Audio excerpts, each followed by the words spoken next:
today's host, who is none other than the co founder of Empowerment Talks and a very dear friend of mine, Yash Rawat. Yash is a passionate conversationalist, and because of him and Faisal, today we are a part of such an amazing platform. He himself is a team leader at Majidal Fatem Group and is currently working for Expo 2021. Yash, over to you. Thank you very much, Chandni, for this interesting introduction for the Empowerment Talks. And for all of you guys who have missed me, I am back on Empowerment Talks. I have not hosted recent sessions because the team was hosting the sessions. So thank you very much for being the consistent support and being the consistent audience for the Empowerment Talks. Now, before taking any time and before going about introducing the speaker, I want to understand from you which part of the world are you joining us from and what is the energy you are bringing to Empowerment Talks, because our speaker wants to know who is she addressing, because she is someone who has lived across the world, and she is one of the reasons of her being in Dubai is because she loved to interact with the people from different cultures, from different world, and that has been her reason to declare her home as Dubai. So go into the chat box, let the speaker know which part of the world. Now, who is the speaker today? Now, today's speaker is Jovana. Now, she is someone who is currently a body language specialist. Now, she is born and raised in Serbia, and from past 4 years, she is living in Dubai. Now, she has done master's degree in hospitality and have attended recently the Science of People University in UK. Now, that university is famous for the research work and has ties with Harvard Business Schools and other business schools for this research that they do on people's psychology, people's behavior, people's mindset, and all. She has completed her training from Dr. Paul Ekman, and today's topic is about how do you go about decoding the people.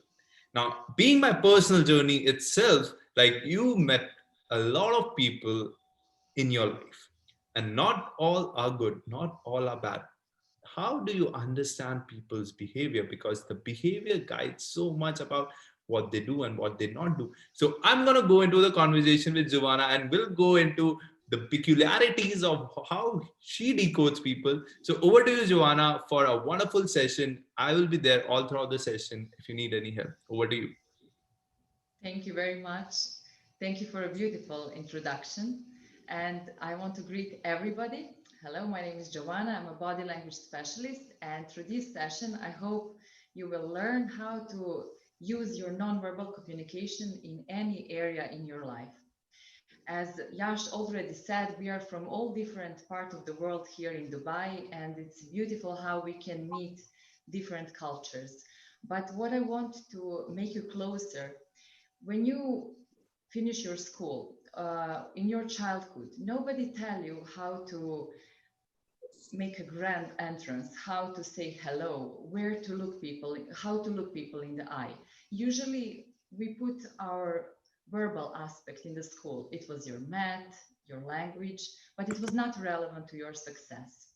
I want to, when we say what is body language, I want to explain you what are three different groups.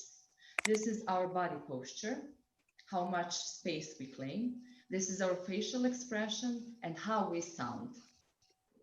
We can send through all different channels our message. For example, you don't have to say a word, but if I'm playing with my jewelry or if I'm cleaning my hair, it can say a lot about my nervousness. If you look somebody straight to the eye, you want to look more competent. And for example, if you look athletes, somebody who just won the race, what is his behavior? He's spreading their arms, opening the chest, putting the head high. He's not afraid to show this vulnerable part. On the other side, somebody who just lost the race, he's slouching in, putting shoulders down. Even sometimes we hide like in shame because we are defeated. So every time you enter a restaurant, you enter your office, you enter a meeting, people think two things. Are you winner or you just lost your race? This is how you're showing your confidence through the body language. Also, your gender, your clothes that you're wearing, the colors you're having, they're all saying about your nonverbal communication. Nobody is giving us example how we should, what kind of colors we should use for our logo, or how we should interact with the people, how to give a perfect handshake. If you're a public speaker, how you should greet people for the first time. But these all things count, and there it all matters. I can see that everybody is posting now that they're from all different parts of the world, and this is why the body language can be cross-cultural. If we have a spectrum, what is the ideal body language? You can have it, you have to be aware what is the person that you're talking across. For example, if you go to some meeting, it's it's sometimes even so funny how people have different habits in the handshake. For example, somebody from India or Middle East or from this part of the world, they would hold the handshake longer, while in Italy, in Europe, they would even kiss in the cheek and having more pump during the handshake. So these things you always have to understand when you talk with somebody. If you have too many gestures or very less. On the spectrum of body language, you can dial up or dial down to find your perfect balance. What I want to talk about is how we can understand what somebody really thinks behind the words. How many times you spoke with somebody, but you sense it's not right. For example, if I'm using my hands to explain my words and my idea, and I'm telling you, we have a big problem. Your brain is alarming that something is wrong and something is incongruent. I I can tell you today we're gonna talk about 5 things, and then I point fingers like three. So your brain is picking up your nonverbal communication because 60% of our communication is nonverbally. 40% are words. So if you focus only on words, you're not using 100%, you're just using 40% of your full capacity. So 2 groups that I want people to know how to, they can easily decode people, and they are my favorite science research. This is the micro messages and facial expression. Micro messages are messages that can be positive and negative. None of them is better or worse. If you take politicians, they're a perfect example how they are using perfectly these positives and negatives. Not only in the body language, they also use this in the way they speak, how warm and competent their words are. For example, you have micro positive messages that if you're sitting with somebody, doesn't matter if it's a date or it's a meeting, and then you want to negotiate with somebody, if you are interested if what somebody is talking, your micro messages will be more like lean in or head tilt, or you will even nod your head slowly. Sometimes you will raise your eyebrow if something is very important or interesting in the story. On the other side, if you're not interested, if you're cold, or you just want to exit the conversation, you will lean back or step. You will fidgeting with your fingers, or you will playing with your earlobe, or just be very aware when somebody sits like this or like this. How you can understand who is interested and who is just he just want to exit the conversation. If you are just listening or rubbing your beard or your chin, if you're a man, you're playing with the beard, means that you're evaluating what I'm saying right now. But if your head just fall down and relax, it means that you just want to exit the conversation. If you put like this your hand, it means like you want to sound smart, very interested, but still you have your thoughts reserved for yourself. So, for example, Hillary Clinton is the perfect example. She always hold like this. You can later on even Google to see how in every conversation, if she's sitting, she's holding hands like this because she wants to look like she has her own opinion, but she's listening the opponent. Actually, there are so many things Ivana, that can you be a little louder because in the chat box people are kind of the voice is a bit low. Maybe you can come closer to the device yeah, or something. if that works. Maybe I can come a little bit closer so I can be closer Yeah. to the speaker. Yes. Can you hear me like this? But you still Yeah. have to see my hands. Yeah, maybe you can tilt the screen a bit because your half of the face is coming. So. Like this. Is this Yeah, fine? this works. Yeah, this works. Yeah. So it's very important to understand that micro messages, they can be positive and negative, but none of them are better or worse. If you're negotiating with somebody and you don't like what is brought on the table, you don't like what you hear, or you don't like the price if you're buying something, if you step back, close your arms, look on the side, you will give an example that you're not interested what somebody just brought into the conversation. So it's not a label like this you shouldn't do. It just has to be purposeful. If you're cold and you enter the pharmacy, when you cross your arms, you're giving perfect message that you don't want people approach to you.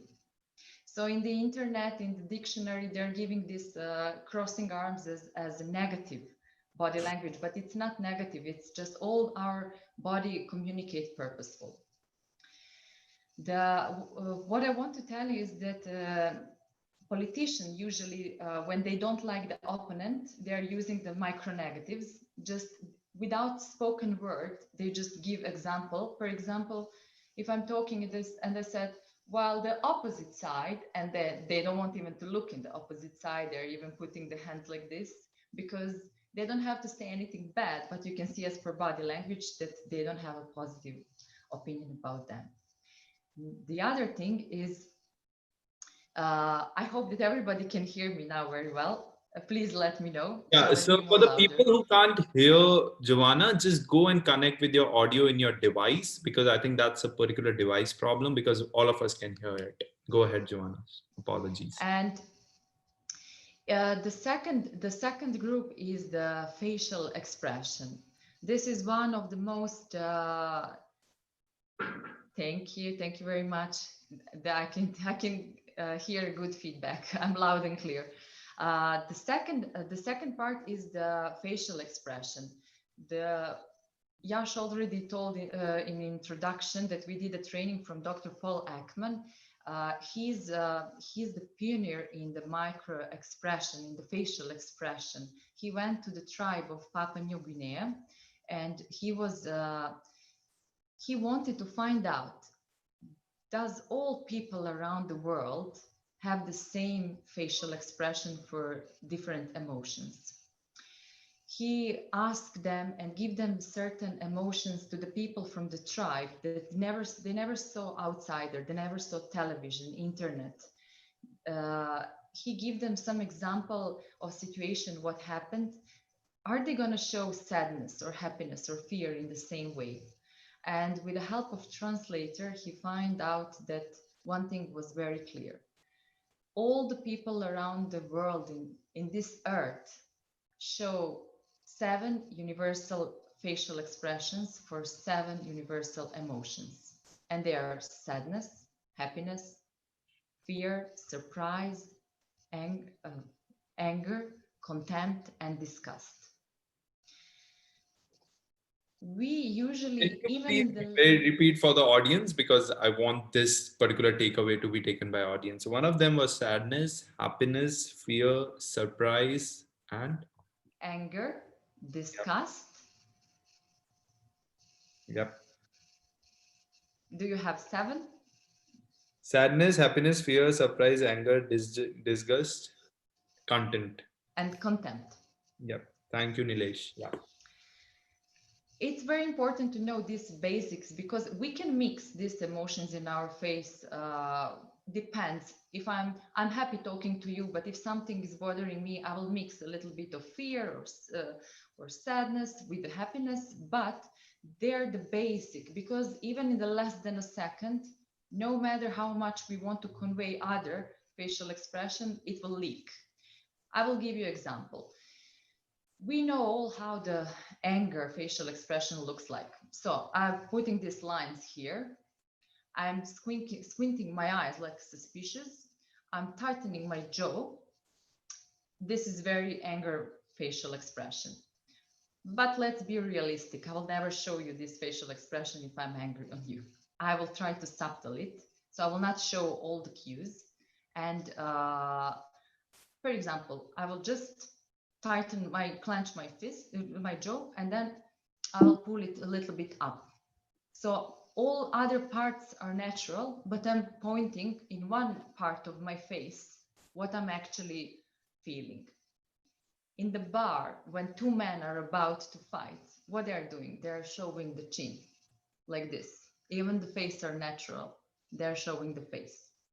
Or if somebody just have a natural face, but they just squint their eyes, you can see that a little bit anger is on that facial expression. And it's, yes, content is very specific. I can see a lot of comments. I want to give one information about the content, why it's very important to pay attention on this facial expression. And it's usually misunderstood for the fake smile or boredom or disinterest. Contempt looks like this. If you pull a part of the corner mouth on the side, this is contempt. So every time you see contempt, if somebody is doing that in a conversation, it means that you should stop where you are, because they're not agree with you. They even don't have a very good opinion about what you brought as a subject. So if you're in the, let's say even in the business meeting, if you see that your client is showing contempt, stop where you are and try to reassure them why they think negative about what you're talking right now. So never miss contempt for boredom or disgust. It's much more than that. Yes, somebody's mentioning the series Lie to Me. It's a great series because he also give a guideline for this micro expression, how we can even in the less than a second show our real emotion. For example, surprise. If I say, I'm so surprised to see you, and I'm saying that more than a second, I'm not surprised, because surprise happened in the less than a second, and then that's it. So if somebody is saying, they just say as per default, like to show them very welcome. But if something happened in the less than a second, you will show surprise. If you're thinking, are you surprised? Probably you're not, because it happens so fast.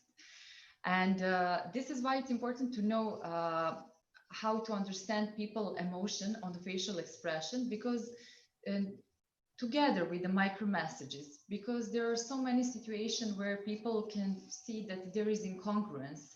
I can feel sad or angry, but I will put smile all over my face. You will see in one part of my facial expression that I'm not feeling exactly that emotion. And my body language and my movement, especially with the head, should be congruent. For example, if I ask you, oh, how do you like the new colleague? And I say, oh, she's amazing, I love her. And my head is saying no. You see the incongruence? They should be always following the words you're saying. That's why the nonverbal communication is important to understand, because once you understand what is actually behind people's emotion and thoughts, you can easily approach them and interact with them. You have to understand that also differences between the cultures, as we said, not all the people have the same emblems and rituals and gestures and head movements. For example, in Bulgari, this means yes. And I found it hard way that this means yes. I was thinking why these people are saying no or just nodding. So you have to know a little bit about people's background, that we don't try anybody to change. We just have to accept them and how to approach. What I want also to ask people, because I see they're very active in the comments, I want them now to post me one. I will ask you, what is the first thing that you see when you first time when you see somebody? What is the first thing that you see? And I will give you options. Is it eyes, smile, feet, or hands? I just want you to see the answer of the audience. I can see eyes, facial expression, and eyes. If a nose, okay. If anybody thought about the hands, yes, we have one hand. That's the winner. First thing that you pay attention is actually, and you don't know that it's unconsciously, our hands. And I will give you example why. Because since ancient time, this is in our genetic. Every time we see hands, we are coming with a weapon. So when you see that the hands palms are open and empty, we know we are coming with no threats. We are coming as a friend, and therefore hide, because actually we're just showing people that we don't have, we are not hiding anything, and this is how we invent hi as a greeting. So if I'm talking with you and you don't see my hands right now, you would thinking what I'm doing with my hands. Am I holding something? Are they behind my back? But the moment you see I'm open, I'm friendly, I'm nothing to hide. So think about next time when you see somebody, how they are holding their hands. Why the people are telling you, or the mother is saying, put your hands out of your pocket when you're greeting somebody, or just don't you hold your hands behind your back, just put them visible and open. Because when we see the hands, we build trust. If you want to seem cold and not interested in the person, you just hide your hands. This is the same message you're sending to them. So yes, we are seeing smile, we are looking in the eyes, we are sometimes even looking at the feet, in which direction they're pointing, but the hands are the clue that building the trust in people.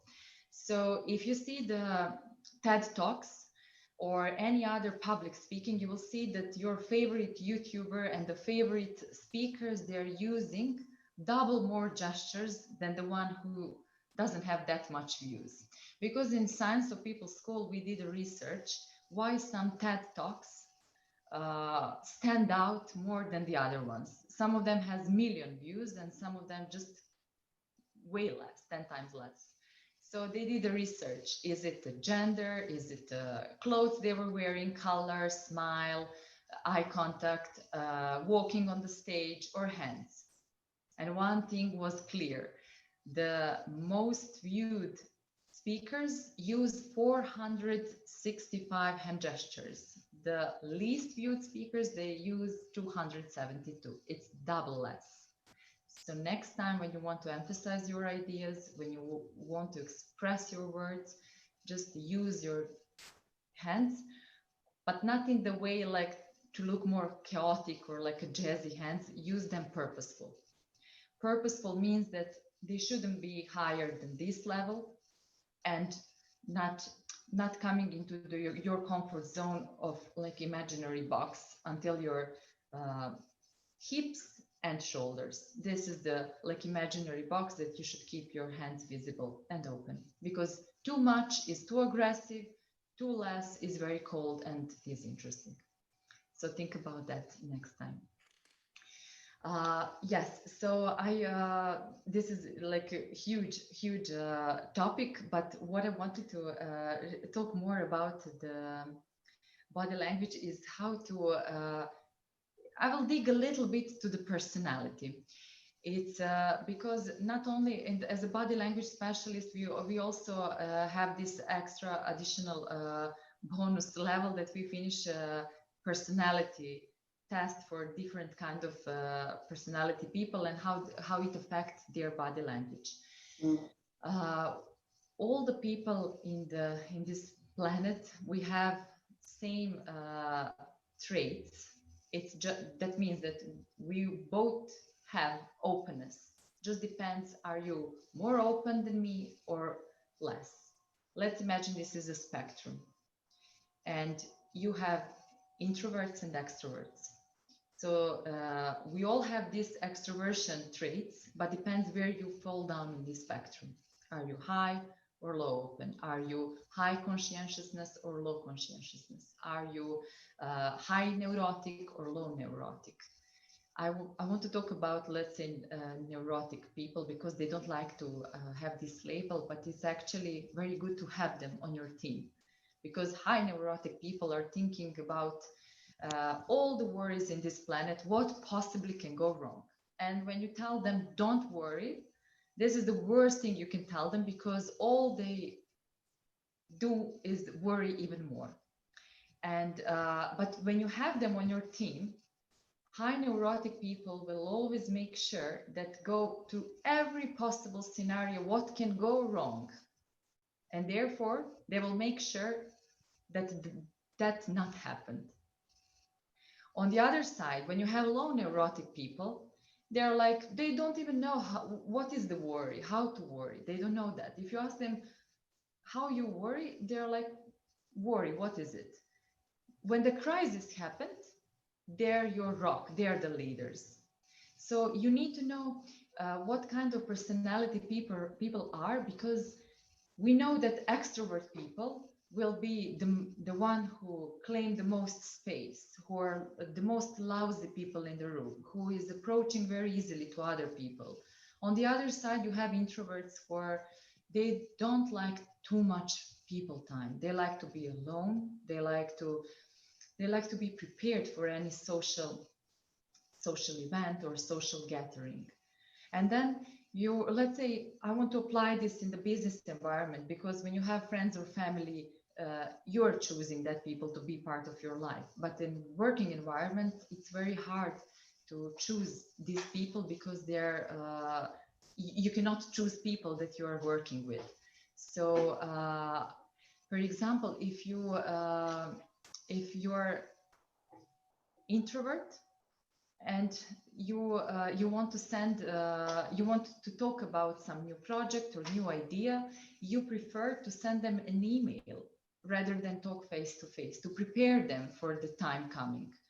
If you have extrovert on your team, you prefer to send them to try new idea, to explore, to research, to do the social networking, to meet a new client.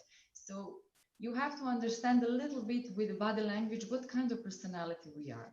I also have one photo I want to share you, because I was thinking that we are building our personality, but it's not truth. More and more science is bringing the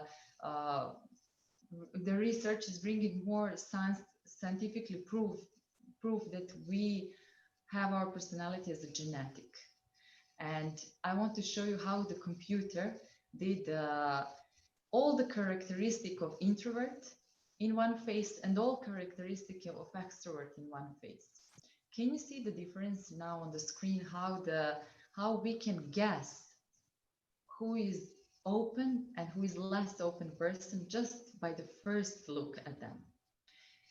It's fascinating that we can guess just by the face of the people how open we are, how open colleague, open partner, open friends we will be. When you meet somebody, you can just guess their traits just as per facial expression. You see the differences between the eyebrows, and the pupils are much more wider and open. And the more you do this research, the easier you will find, just as per first impression, what this person is and where they belong on this spectrum. It's not nothing is good or bad. It's just, in this situation, I know that the head that is written introvert, I prefer to send an email, while on the extrovert, I prefer to talk in person, because this is the way we are. This is how this is what is genetic, and the science is proving that more and more. And it's very important to know that knowing these traits, I don't want that anybody change themselves. I just want people to explain how they can easily approach to other people. because you will be more relaxed who you are, and other person will be relaxed who they are. This is very common happening when I used to work in the hospitality in the big corporation, and I'm sending an email. If I like to send email 5 pages, I send to somebody who like in 1 page, just three single sentence. What is the idea? What is the question? And answer that. When I start to shrink my emails to these 3 questions, I receive more clients back, more their feedback. My boss was replying on my ideas and projects faster. So it's not about uh, it's we are looking on other people through our own lenses, but when you look through other people's lenses, you understand how they're actually what is behind their behavior. It's a little bit it's a link with the body language, but it's completely science on the other side about our personality. But I have to explain people because not we are not same, and we will not react in the same way. And also, I want to link to this subject how it can how you can apply that in your everyday life. How this body language can help you in everyday life. Just to give the clear picture for everybody who is listening now, how this nonverbal communication can help you. Every time I hear, I want more success, I want more money, I want raise, I want my boss listen to me, I want to get along with my colleagues, I want my children listen to me, to have a perfect date. People are referring to completely other skills, technical skills, to look better, to get help from some another source outside. But actually, it all comes from us. This is our people skills. Uh, I will give you just a simple example. In the business environment, body language you want to use is confidence, powerful, and competent. Every time you're in your business environment and uh, you want to be rewarded for your work, you want to people admire you for what you're doing, to for your excellence, for your expertise, for your technical skills. You want to look confident by looking people straight to your eyes, because remember, now just now think about the most confident people you know. They never dropped their look below or up, they just look straight to your eyes. The moment your look drop all over your face, you get the social gazing. When you're talking with your friends, you like to look at their nose, mouth, face, all in all. If you're going to romantic date, your eyes will drop even lower. So sometimes ladies are opening cleavage or wearing high, very big ornaments as a necklace. They're dropping intentionally this look. You have to be aware of all your non-verbal brand, because you're portraying your message all the time, everywhere.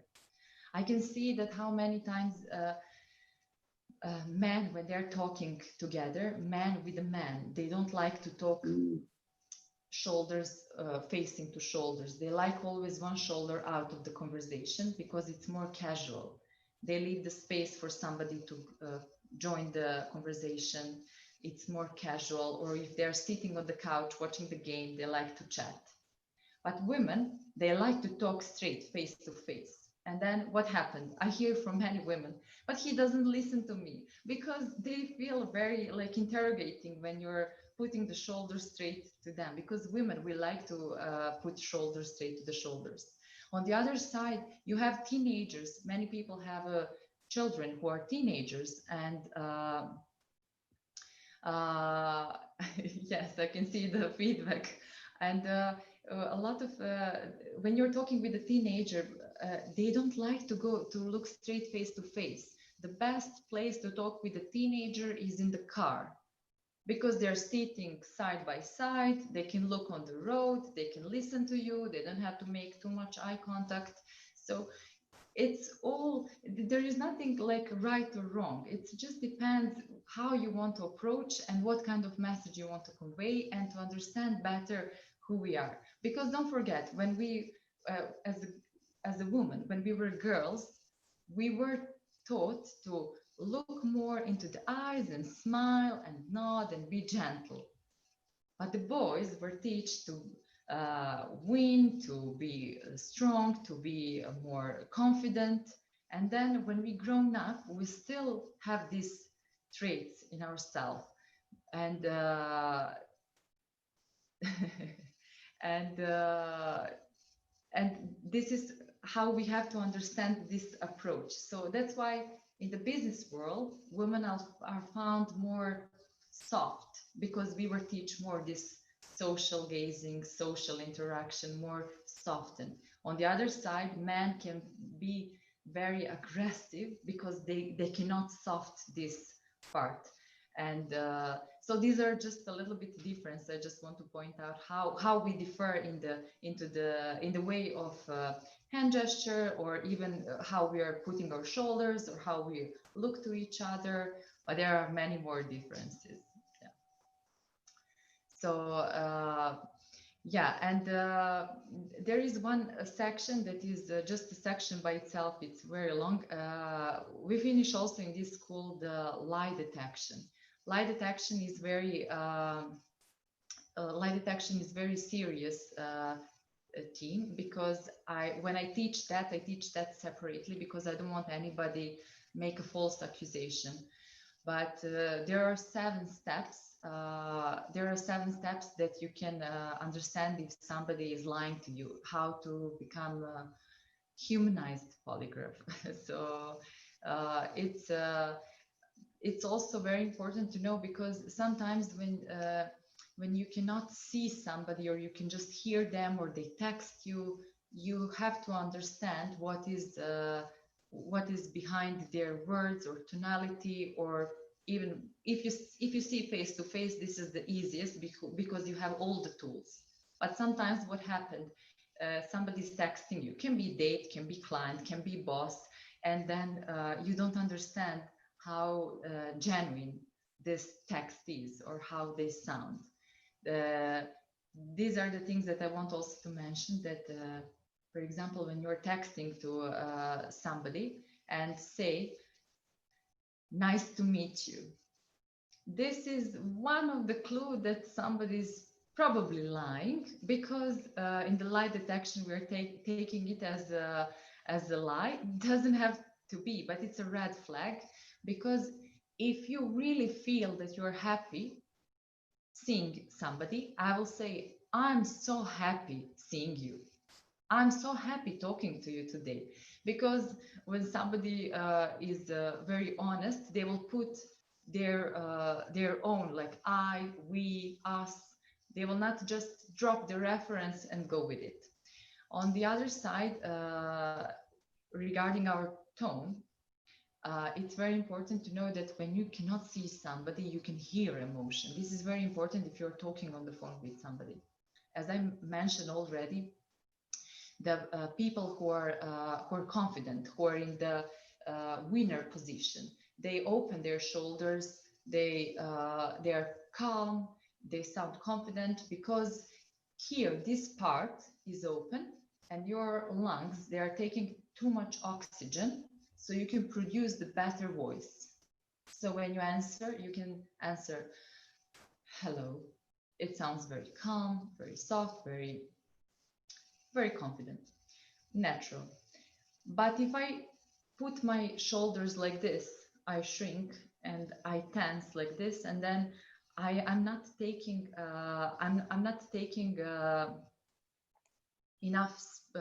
enough oxygen, because I don't make enough space for my lungs, and then I answer hello. My tone goes up and up, and I sound more nervous and anxious. So when you don't have opportunity to see somebody, this is happening also even if you see somebody, but if you're just using the phone, or you don't have opportunity to see the face, it's also the clue to understand what is behind how people actually feel. And one tip for everybody is that every time you're stuck in traffic and if you get a bad email, do not answer your phone. This is like a free tip for everybody, because you can understand if somebody is angry just by the first hello. There is such thing as a vocal first impression. Yes, I hope. Yes.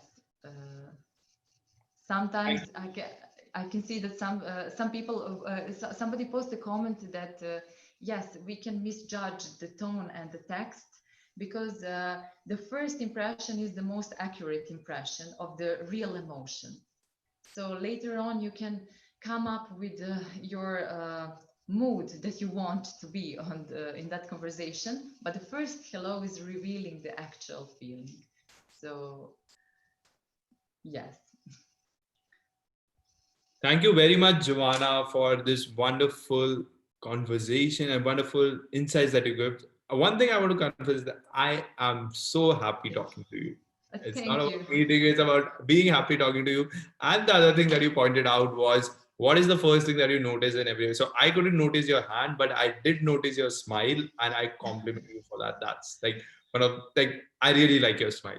Thank Now you. moving Thank you ahead so with the much. conversation, and so one of the things that I want to ask you is about how do you deal with somebody who is sitting right next to you and you are observing his or her behavior and you prejudge him or her that this is what he's gonna tell to me next. I know this particular person is lying.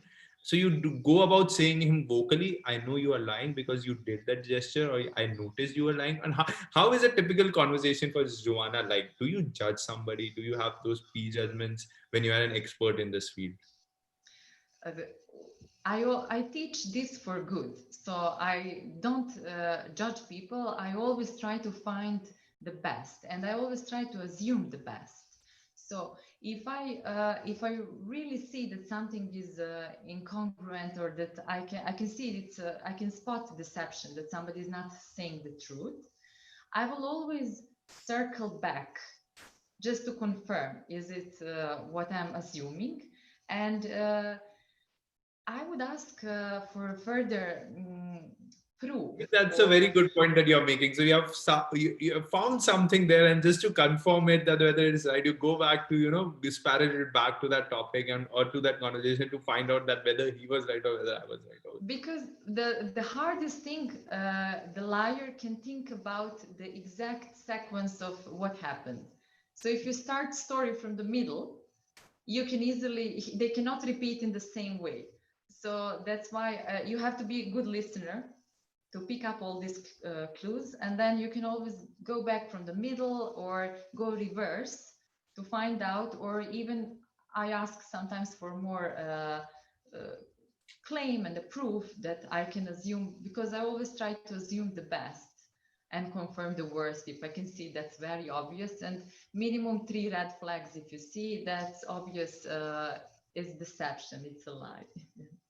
Okay, so I would just jump into deeper to the one of the things that is very relevant to the audience as well as myself is about the relationship aspect of it.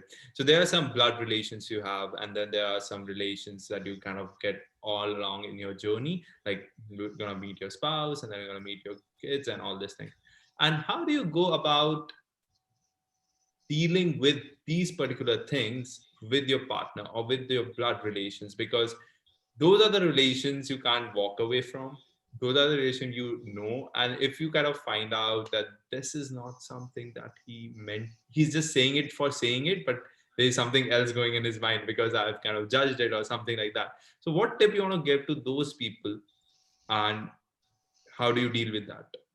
It's well, I want to share, for this is very common that I see that happen.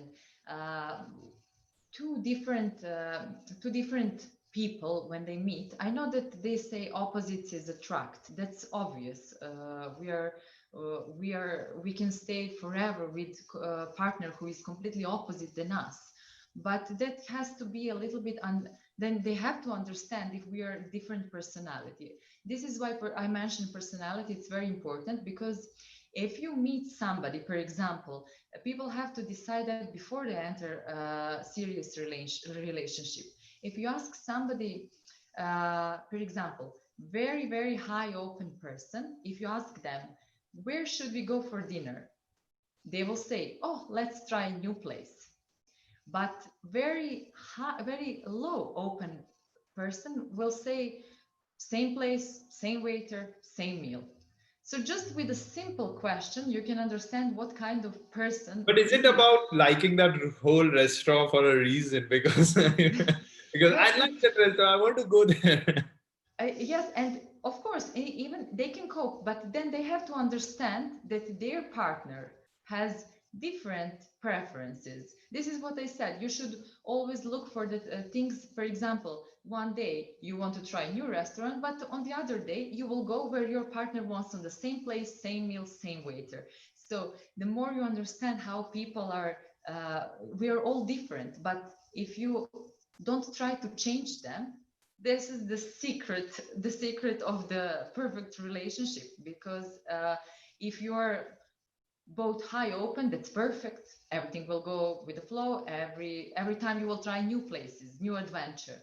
But if you like somebody who is a little bit different, you will never underestimate, or you will always make a time for their preferences. For the I saw many couples that are introvert and extrovert, but they have to leave a space for their introvert partners. And also introverts sometimes follow the extroverts when they like to be more with the people or to have more people time. This is why it's important to it's not compromise. It's not a compromise, because you don't have to change who you are. You just, with the person you like and love, you just want to give them also chance to be themselves the same way they give you to be yourself. So I believe that that's why we have to understand people, because uh, I like to worry a lot. I go through every stage of what possibly can go wrong. And people around me in my life, they know that. So they don't tell me don't worry. They just let me worry the way I like, because I go through all possible scenarios. And this is how it should be, because also sometimes I like to be around them, because they're my rock.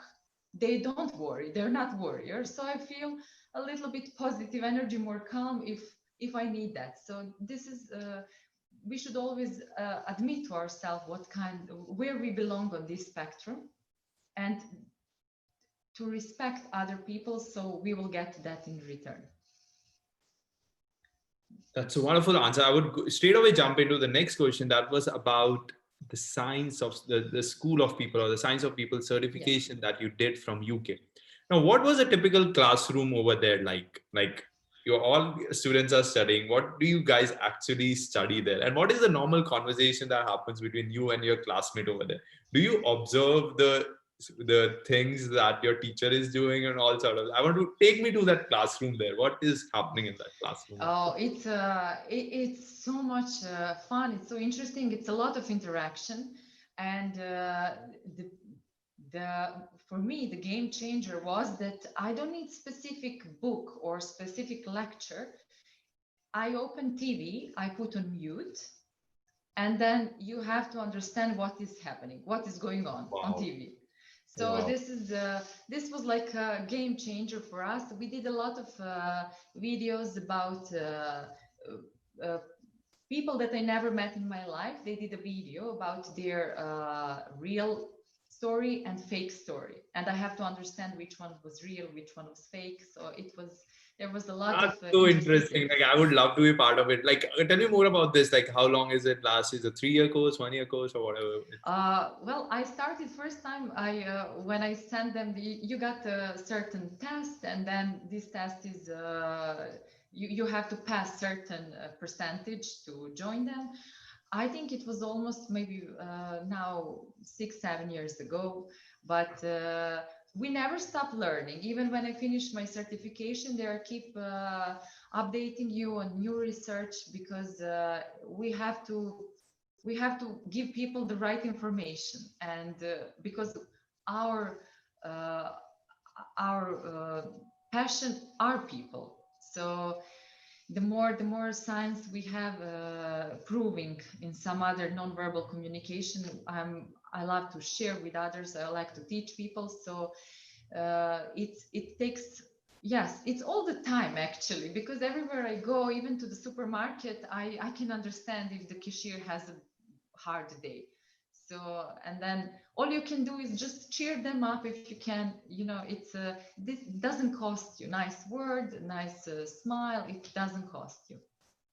It will That make that that's such a wonderful insight to take away from this conversation. Just by understanding what people are going through and being responsive to that behavior without even asking them, that just gives you so much of satisfaction that you have done something for somebody without even him telling you that. And that's such a wonderful skill to have. And totally thank admire you for this conversation. I loved it. My last question, and after that I'll be jumping into the questions with the audience, is what Joanna will be doing 5 years from now in this particular space. I hope my biggest goal is to teach teach this subject in school, because Great. we all finish our school, we got all our master thesis, but let's be honest, your score in school was not relevant to your success. And I saw many talented children who who's been they've been marked as somebody average, but they become extremely extraordinary, I don't know, violinist or sport or businessman, because it's not relevant. Your social people skills, your emotional intelligence is relevant to your success. It can, your expertise and intelligence can bring you to the certain level, but will not be your security to stay there. It's when you recognize a certain situation, is when you recognize, when you pick up signal from the people. When you ask the most successful people what they learn in their life, they will always give you example from the life, from the people. They will always give you person as a Reference. mentor, or somebody who teach them, or some situation in life. It always involves people. So my goal would be to teach this to the younger population, because there is very less class, and I always wish I had it more. Uh, how to prepare them before they go into the big world. I think it's sort of centuries that you have to deal with people. Like education may change, but how you deal with people, it's running from centuries and it will keep on there. So I think this particular education or this particular skill to have, and if it is taught to the younger kids in the school, that so much prepares them for the world that is coming. So thank you very much, Joanna. I would love to hear from you. What was your feedback coming on to Empowerment Talk? Some beautiful words for our YouTube audience who are watching us, and when we go to the audience. Yes, it's amazing experience. I'm so honored, and I really enjoy. And this interaction with people all from different part of the world is amazing. And what you are doing is it's great. It's a great skill that everybody can learn something, and we can all just benefit. It's I really wish you huge success, and I hope it will go even further and bigger, and with more network. It's we should spread it, because what you are doing is a great thing. It's amazing. I really enjoy that. I'm so happy talking to you, and I'm blessed to being connected to so many great minds through this platform. So now it's that time for us to go to the audience